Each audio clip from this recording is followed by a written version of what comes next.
Kurtar'dayız. Kurtar Başkanı Sayın Çağrı abimizle beraberiz. Abi siz kendinizi biraz tanıtabilir misiniz bize? Eyvallah. Kurtar. Öncelikle ayağınıza sağlık, şeref verdiniz. Eyvallah. Onur duyduk sizleri burada görmekten. Burası Kurtar Uluslararası İnsani Yardım Derneği. Ben de derneğin başkanıyım. Çağrı Koçyiğit. 1974 Almanya doğumluyum. Evliyim. 2 oğlum var. Allah bağışlasın. Allah razı olsun. Yakında da dede olacağım inşallah. Ticarette uğraşıyorum. Uzun zamandır da işte yardım işlerinde koşturmaya çalışıyoruz gönüllü olarak. 2011 yılında da Kurtar'ı kurduk. 2016 yılında da Kurtar resmi bir dernek oldu artık. Kurtar Uluslararası İnsani Yardım Derneği olarak resmileşti. Çok kısa geçeyim isterseniz derneğin faaliyetlerini. Bizim asıl amacımız biliyorsunuz soydaşlarımızın yaşadığı savaş bölgelerinde insani yardımda bulunmak. 2016 yılından beri de özellikle Suriye ve Irak'ta, Karabağ'da, Azerbaycan Karabağ'da faaliyetimiz var. Oradaki soydaşlarımıza ve soydaşlarımızın yaşadığı bölgedeki diğer milletten, diğer ırklardan insanlara yardımcı olmaya çalışıyoruz. Cümlemizden inşallah. Tabii derneğimizin genele duyulması biraz da Musa'nın vasiyetiyle oldu. Hani kendi camiamız biliyordu, tanıyordu Kurtar ama 2018 yılında Afrin Harekatı başladığında Afrin'in ilk şehidi Musa Özalkan'ın şehadetinden 2 gün önce bana gönderdiği o meşhur vasiyeti vardı. Ruhu şad olsun. Musa'mızın vasiyeti üzerine Çoban Bey'de bir kültüre açtık. Hatta geçen ayda 3. yılımızı kutladık. 3 yıldır orada çok yoğun eğitim hizmeti veriyoruz. Şu ana kadar 2500 civarında öğrencimiz olmuş. Birçok alanda eğitimler devam ediyor. Diğer taraftan tabii Türkiye içerisinde de faaliyetlerimiz var. Hem insani yardım faaliyetleri hem de çevre faaliyetlerimiz var. Yeni bir oluşum içerisindeyiz şu an. ADM, afet destek mangalarımızı kuruyoruz. Bu son yaşanan maalesef yangınlar vesaire felaketinde ekiplerimiz çalıştılar ama bu işi biraz daha profesyonel hale getirmeye çalışıyoruz. Öğrenci burslarımız var. Buradaki yardımlarımız var. O şekilde devam ediyor faaliyetlerimiz. Allah razı olsun abi. Daha bereketini versin inşallah. Cümlemizden inşallah. Amin. Abi Türkiye'de biliyorsunuz siz de Doğu Türkistan davasını bilen, tanıyan, sahiplenen birisiniz. Ve Doğu Türkistan davası Türkiye'de yitirince dillendiriliyor mu, duyuruluyor mu, dinliyor mu Türk halkı tarafından? Yani Türkiye'de aslında bilinirliği konusunda olumsuz konuşabileceğimizi düşünmüyorum. Yani Türk milleti Doğu Türkistan'la olanı biteni büyük ölçüde biliyor. Ha bunu ne kadar ciddiye alıyorlar, ne kadar gerçekçi görüyorlar ondan çok emin değilim. Bu insanlara tabii bu tarz acılar yaşamamış insanlara maalesef biraz daha böyle hayali bir film gibi geliyor. Çünkü biliyorsunuz Anadolu Türklüğü 100 yıldır savaş görmedi. Evet. Rahat içerisinde yaşıyoruz çok şükür. Allah da bozmasın inşallah ama işte maalesef gençlerimiz hani bu acıyı yakından yaşamadıkları için herhangi bir savaş ve baskı acısını biliyorlar ama yeteri kadar ciddiye almıyorlar bence. Öyle düşünüyorum. Doğu Türkistan davasının daha duyulması için neler yapılabilir? Doğu Türkistan'lara söylemek istedikleriniz var mı? Evet. Davanın duyurulmasından ziyade dediğim gibi yani duyurulduğuna ben eminim. Zaten Doğu Türkistanlı kardeşlerimiz de bu konuda yoğun çalışıyorlar. Dava duyuruluyor ama biraz daha insanlara bu işin ciddiyetini hissettirmek gerekiyor galiba. Şimdi işte sosyal medyada bir paylaşım yapıyoruz. Çin Doğu Türkistan'a zulüm ediyor diye mesela. İşte bir sürü beğeni geliyor ama o beğeniler artık standart beğeniler. Yani hiçbir beğenen kardeşimiz oturup da orada ne oluyor gerçekten? Bu insanlar ne hissediyor? Bu ailelerin başına ne geliyor? Bir empati kurmaya çalışmıyor. Çünkü bu paylaşım yoğunluğu maalesef işi birazcık kabuklaştırdı. Yani yaranız hani kabuk bağlar da artık acı hissetmezsiniz. Bu da öyle oldu. Yani çok farklı bir yaklaşım tarzı geliştirmek gerekiyor bence şu dakikadan sonra. İnsanların Doğu Türkistan'da olanların gerçekliğini anlamaları gerekiyor. Yani sanki kendi başlarına bir akrabaların başlarına gelmiş gibi bunu hissedebilmeleri gerekiyor. Çalışmaların bence daha çok bu yönde olması gerekir. Yoksa standart paylaşımlar, işte standart söylemler, bugüne kadar ola gelmiş söylemleri devam ettirmenin çok bir etkisi olacağını zannetmiyorum şu dakikadan sonra. Şu an Doğu Türkistan'da insanlık suç işleniyor bu. Evet. Avrupa ülkeleri tarafından vesaire. Meclisten geçti hatta bazı ülkeler tarafından. Türkiye devletinin devlet olarak ses çıkartmaması ve Avrupa devletinin bu konuya ses çıkartması bazı kişilerin gözünde işte ABD'nin oyunuymuş gibi, Uygur Türkleri ABD'nin maşasıymış gibi bir şey var, anlayış var. Evet. Bu çok az o kesimde olsa bile bu yönde ne söylemek istersiniz abi? Yani şimdi devletimizin bu konudaki hareket tarzına, kararına ben tabii karışamam. Evet. Gönül tabii çok farklı şeyler ister o noktada. Hani bize kalırsa biz sonuçta Türk milliyetçisi bir derneğiz ve nihai hedefimiz de Allah'ın izniyle Turan'ı kurmaktır. O yüzden bizim devletimizden bu noktada beklentimiz topyekün Çin'e saldırmamızdır açıkçası ama bu tabii şu an gerçekçi bir temenni değil. O yüzden devletin bu noktadaki politikasıyla ilgili bir şey diyemem. Ama bahsettiğiniz gibi işte söz sahibi olan akademisyenler, işte kanaat önderi insanların işte Çin'de aslında bir soykırım yok, bir zulüm yok. Bu sadece işte bir yerlerin hikaye anlatması, empozesi, söylemlerinin nedeni aslında gayet açık. Şimdi Çin'de bir baskı ve zulüm olmadığını düşünen, orayı bilen ya da en azından bir miktar takip eden bir insan olacağını zannetmiyorum. Yani Çin'i, Doğu Türkistan'ı bilen, haberleri bile takip etse ya da sosyal medya paylaşımlarını bile takip etse orada ne olduğunu eminim biliyordur. Ama niyet farklı olunca söylemler de farklı oluyor. Şimdi biz de takip ediyoruz işte, görüyoruz sosyal medyadan ya da genel medyadan. Bazı siyasiler var. Aslında siyasi demek istemiyorum bu adamlar ama işte bir dönem gidiyor PKK ile fotoğraf veriyor. Ertesi gün gidiyor işte devletin yanında durduğunu iddia ediyor. Ondan sonra tutuyor işte Çin'i burada aklamaya çalışıyor mesela. Çin propagandasını burada savunuyor. Evet, şimdi bu adam yani bu ve bunun gibi insanların söylemlerini ciddiye almak gerçekten basiretsizlik olur. Yani birincisi bu insanların bir omurgasının olmadığını en küçük çocuk bile görüyordur. Yani nereden çıkarı varsa oraya doğru yelken çevirdiğini küçük çocuklar bile rahatlıkla anlıyordur. Bu çıkar da tabii ki sadece maddi çıkar değil, kendi soyunun getirdiği çıkarlardır. Soyuyla ilgili sıkıntılar vardır. Belki ne bileyim atalarının Çinlilerle bir ilişkisi olmuştur. Bilemiyoruz tabii bunlar ama neticede çıkarlarının sonucunda bu tarz söylemlerde bulunuyorlar. Bunları kendilerine bile inanmadığına eminim açıkçası. Çünkü biliyorsun son dönemde çok fazla insan konuşmaya başladı Doğu Türkistanlılardan. Yani kaçıp kurtulan kardeşlerimizden konuşanlar oldu. Eskiden yapmıyorlardı bunu korktukları için oradaki aileleriyle ilgili sıkıntılar yaşayacaklarından dolayı ama artık konuşuyorlar. Orada cezaevinden kurtulan bacılarımız konuşuyor. Çıkıp gelen işkence görmüş olan kardeşlerimiz konuşuyor.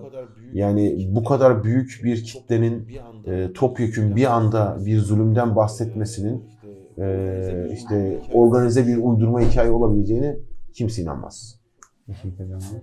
Abi Türkiye'deki faaliyetlerinizden bahsedebilir misiniz? Kurtlar olarak neler yapıyorsunuz? Türk dünyasıyla ilgileniyorsunuz, biliyoruz, görüyoruz, takip ediyoruz. Ama bilmeyenler için Kurtlar'a daha detaylı olarak. Evet.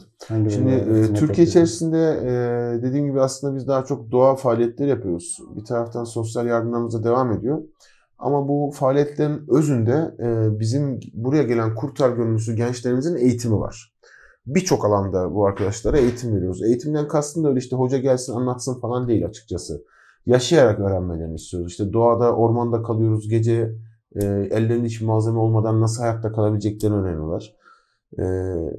İşte burada değişik faaliyetler sırasında öğreniyorlar ama bütün bunların temelindeki amacımız aslında sizin konunuza da geliyor. Sizin değil bizim konumuza da geliyor. Çok beyin fırtınası yaptık burada. Oturduk, düşündük. Gençlerle birlikte düşündük. Yani bizim öyle derneğimizde bir hiyerarşik yapı yok. Ne yapacaksak beraber karar veririz. Doğu Türkistan davası için biz gerçekten ne yapabiliriz diye. Bu düşünmeler, tartışmalar sırasında Kurtlar Gönüllüsü Doğu Türkistanlı kardeşlerimiz de vardı. Yani işte tamam çıkalım, eylem yapalım. Ses duyuyorsun ama bunun sonucunda ne geçecek elimize? Yani Çin zulmünden vaz mı geçecek ya da bizim devletimiz politikasından vazgeçecek? Bu çok mantıklı değil. Hani bizim ya da 3-5 derneğin, STK'nın yapacağı hareketle olacak şey değil bu. Yani topyekün bir Türkiye'nin ayaklanması lazım. O da çok mantıklı görünmüyor şu an için. Gerçekten sorunu çözecek ne yapabiliriz? Aslında sorunu çözecek derken de Kurtar'ın temel prensiplerinden birini de açıklamış oluyoruz. Bizim bir kuralımız var. Yaptığımız istisnasız tüm faaliyetler diyor bakın. Yani bir geziye gidiyorsak bile sistemimiz şudur. Öncelikle Türk milleti adına bir problemi, bir sorunu tespit ediyoruz. Diyoruz ki işte şurada şöyle bir sorun var. Pekala. Bu sorunu çözmek için biz ne yapmalıyız? Bir plan hazırlıyoruz ve o faaliyeti yapıp bitirdiğimizde o sorunun çözülmüş olması gerekiyor. Yani atıyorum bir örnek vereyim size. İşte Ankara'nın bir ormanında çıplak kalmış bir alan var mesela. Ağaçlandırılması gerekiyor. Bu Türk milleti adına bir sorundur. Evet. Vatan toprağında ağaç olması gereken bir yerde ağaç yok. Tamam, ne yapmamız lazım? İşte 1000 tane fidan alıp oraya gidip 3 gün kalıp bu fidanları dikmemiz lazım. Programımızı yapıyoruz ve faaliyete başlıyoruz. Faaliyetimiz bittiğinde de o sorun çözülmüş oluyor. Orası artık ağaçlanmış oluyor. Aynı mantıkla şimdi Doğu Türkistan davasına yaklaştığımız zaman bizim gücümüzün yetebileceği hangi sorunu ortadan kaldırabiliriz diye şöyle bir kanıya vardık, şöyle bir sonuca vardık. En başta buradaki öğrenciler. Çünkü siz bizden tabii çok daha iyi biliyorsunuz. Bu kardeşlerimizin maalesef çoğunun ailesiyle bağlantısı yok, evet. İrtibat kuramıyorlar. Ve burada kendi soydaşlarının yanındalar. Yani burada Doğu Türkistan'da özellikle öğrenci kardeşlerimizin çok rahat etmesi gerekiyor. Tamamen kendilerini eğitimlerine verebilmeleri gerekiyor. Bu nedenle burslarımızı çoğalttık. Yani bizim öğrenci burslarımız var devam eden. Öğrenci burslarımız derken de bunları biz cebimizden vermiyoruz elbette. Bağışlarımız var, burs verenlerimiz var. Onlarla öğrencilerimizi eşleştiriyoruz. Birbirlerini tanımıyorlar. Sadece hesaplarına aktarıyorlar burs her ay. Biz onun takibini yapıyoruz. Doğu Türkistanlı kardeşlerimizin burs miktarını artırdık. Daha fazla Doğu Türkistanlı öğrenci arkadaşımıza burs vermeye başladık. Bir taraftan derneğimizin içerisinde sosyal yardım birimimiz bu yıl itibariyle Doğu Türkistanlı ailelere destek konusunda daha fazla ehemmiyet vermeye başladı. Normalde genel olarak bakıyorduk, ihtiyaç sahibi aile ne, işte onun sorunuyla ilgileniyorduk. Şimdi bu seneden itibaren, yani bu yılın başından beri aile sayımızda belli bir sınırımız var çünkü bizim de çünkü gücümüz belli. Doğu Türkistan'la aile sayımızı artırdık. O yüzden de sürekli bize mesela çok sorulur bu sosyal medyadan işte Suriye Türkmenlerine gidiyorsunuz, Irak Türkmenlerine gidiyorsunuz. İşte Doğu Türkistan için niye bir şey yapmıyorsunuz? Biz de ısrarla bunu soruyoruz. Yani bir öneriniz varsa gerçekten bizim kurtararak gücümüzün yetebileceği, yani biz bu konuda canımızı vermeye razıyız. Bir çözüm olacaksa eğer, çözüm olacak bir faaliyet için, bir çalışma için. Onun ötesinde biz şu an için bunun dışında maalesef yapabilecek bir şey bulamadık. Ama bunun da çok çok önemli olduğunu düşünüyorum. Yani buradaki öğrenci kardeşlerimizin bir an önce mezun olup mesleklerini ellerine alıp bir Uygur Türk'ü eğitilmiş güç olarak Çin'in karşısına dikilmeleri gerektiğini düşünüyoruz. Bunun için de destek olmamız lazım. Teşekkür ederiz abi. Bu çok önemli. Yani öğrenciler ailesiyle görüşemiyorlar. Evet. Maddi olarak destek olmayınca da eğitimden vazgeçenler de var. Hem maddi hem de manevi destek olmak lazım. Dediğim gibi yani onlar bizim insanlarımız, bizim kardeşlerimiz, bizim evlatlarımız. Aileleriyle görüşemiyorsa eğer biz onların ailesi olmak zorundayız. Evet abi. Çok teşekkür ederiz. Abi Türkiye'de baktığımız zaman mesela Doğu Türkistan Davası dediğiniz gibi biliniyor. Evet. Türk halkı Doğu Türkistan Davası adına neler yapılır? Halk olarak, birey olarak baktığınız zaman mesela tamam bildi ama bunu duyurmak ve benzeri şeylerden neler yapılır? Siz bir yani duyurma konusunda dediğim gibi çok farklı bir yöntem bulmadıktan sonra artık çok bir şey yapılabileceğini zannetmiyorum. Öğrencilere destek olması. Ama bu noktada bireysel olarak kesinlikle herkes destek olabilir. Çok çok da işe yarar. Yani 3-5 tane sosyal medya paylaşım yapmaktansa bir tane öğrenciye destek olmaları binlerce kat daha etkili Doğu Türkistan davası adına. Çünkü az önce de söylediğim gibi bu çocuğun mezun olup da Çin'in karşısına aydın böyle bilimi eline almış, mesleğinde ilerlemiş bir Uygur genci olarak dikilmesi Çin'in dizlerini titretecektir. O yüzden de bireysel olarak kesinlikle kendi civarlarındaki, etraflarındaki aileleri veya öğrencileri, aileler de var biliyorsunuz burada çok sıkıntı durumda olan. Bunların şimdi geldiklerinde küçük olan çocukları da okula gidiyor. Yani illa üniversite öğrencisi de olmak zorunda değil. İlkokulda, ortaokulda, lisede okuyan çocuklar var. Bu ailelere kesinlikle destek olmaları lazım. Bu öğrencilere destek olmaları lazım. Bu destek sırasında da tek bir ricam var. Şunu asla unutmasınlar. Buraya gelen Doğu Türkistanlı kardeşlerimizin bu sıkıntıları yaşamadan önceki hayatları birçoğumuzdan daha iyiydi. Buna eminim. O yüzden karşı tarafı kırmadan, rencide etmeden, özellikle şu fotoğraf çekme işine kesinlikle girmeden Allah rızası için Türk milleti adına bir şey yapmak niyetiyle destek olmak gerekiyor. Bu konuda yetişemedikleri yerde bir Doğu Türkistan aile ya da öğrenci varsa bize de başvurabilirler. Gerçekten sıkıntı içerisinde olduğunu bildiği, duyduğu, bizim belki haberimizin olmadığı bir kardeşimiz olursa, eğer kendi güçleri yetmiyorsa bize de başvurabilirler. Bize destek olmaya çalışırız.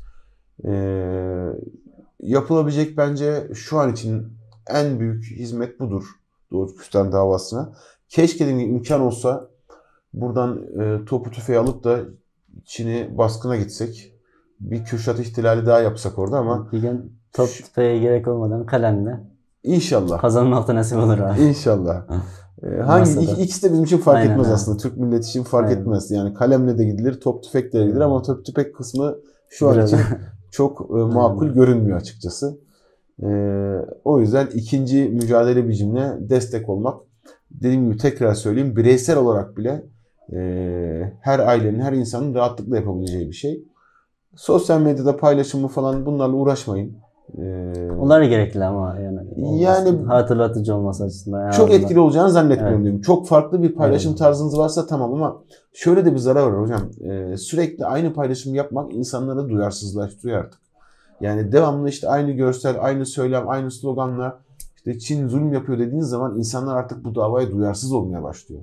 Çünkü alışkanlık nasıl oluyor üstü ve hiçbir şey hissetmiyorlar artık. O yüzden paylaşım konusunda ben sizin gibi çok düşünmüyorum. Çok farklı, çok etkili bir yöntem bulamayacaksanız paylaşım yapmamak daha iyidir bence. Bunun yerine bu enerjilerini gerçekten o sorunu çözecek şekilde buradaki kardeşlerimize maddi ve manevi desteği harcasalar çok çok daha iyi olur bence. Aslında derneğin kurulma aşaması olan ilk aşama sorunu çözme odak olduğu için bu sizin bahsettiğiniz işte öğrencilere yardımcı olması projesi de aslında bir Doğu Türkistan sorununun çözülme kavuşturulması için atılan bir ilk adım veya önemli de bir adım. Aynen. Evet, çok önemli olarak değerlendirebiliriz. Uygur Türk öğrencilere söylemek istedikleriniz var mı? Öncelikle hepsine başarılar diliyorum. Allah yardımcılar olsun. Gerçekten şimdi bizim de üniversitede olduğumuz yılları düşündüğümüz zaman yaşadığımız sıkıntıları düşündüğümüz zaman bu kardeşlerimiz eminim ki çok çok daha zor bir üniversite hayatı geçiriyorlar. Ama şunu asla unutmasınlar. Burada kendi vatanlarını yaşıyorlar. Burası sizin vatanınız. Hepimiz soydaşız. Siz biz ayrımı yapmak bile aslında bu noktada yanlış. Yaşayacakları sıkıntılarda eğer bizler yani Türk milliyetçileri yakınlardaysa çekinmeden iletsinler lütfen.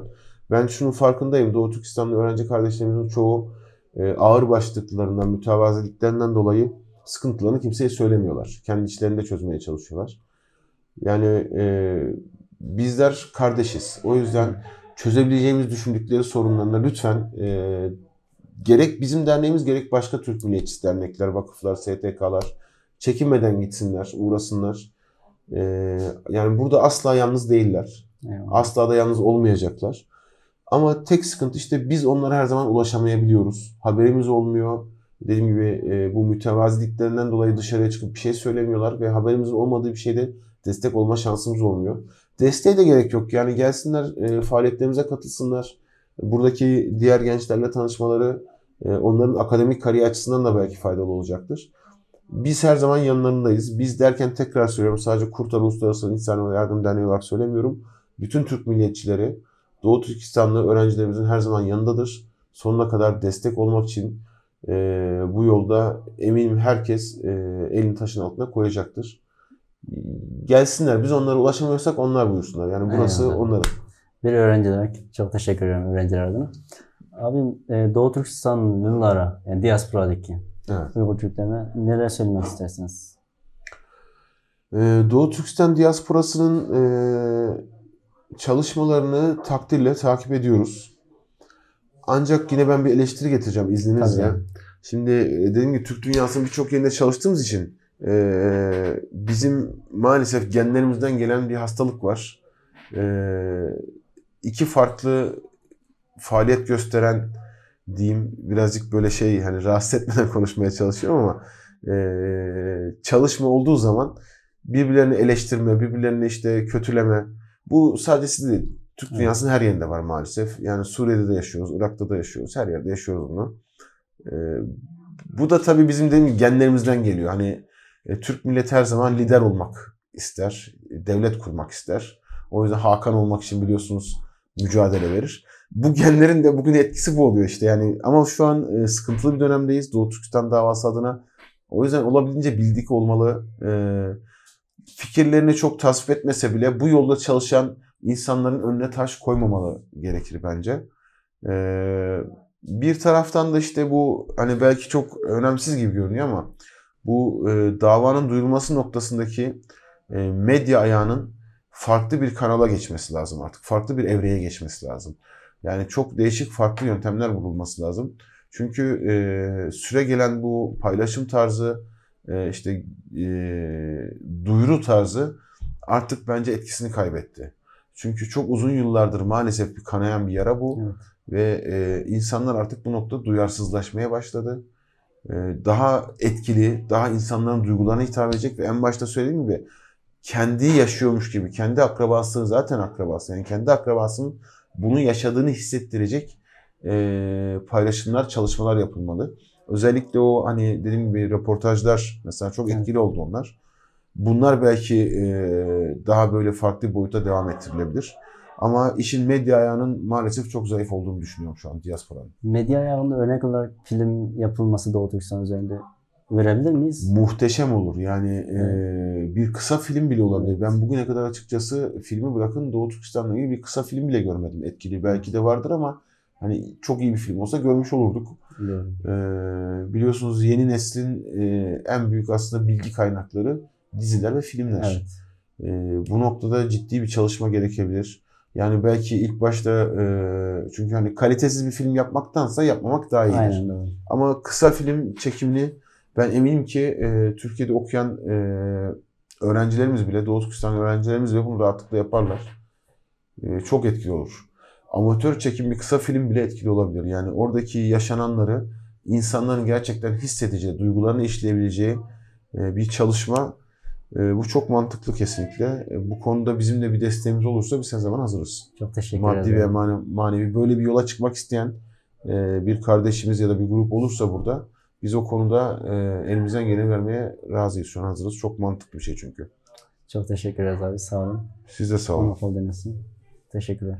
Biz teşekkür ederiz. Ayağınıza sağlık tekrar. Şeref verdiniz. Teşekkür ederim.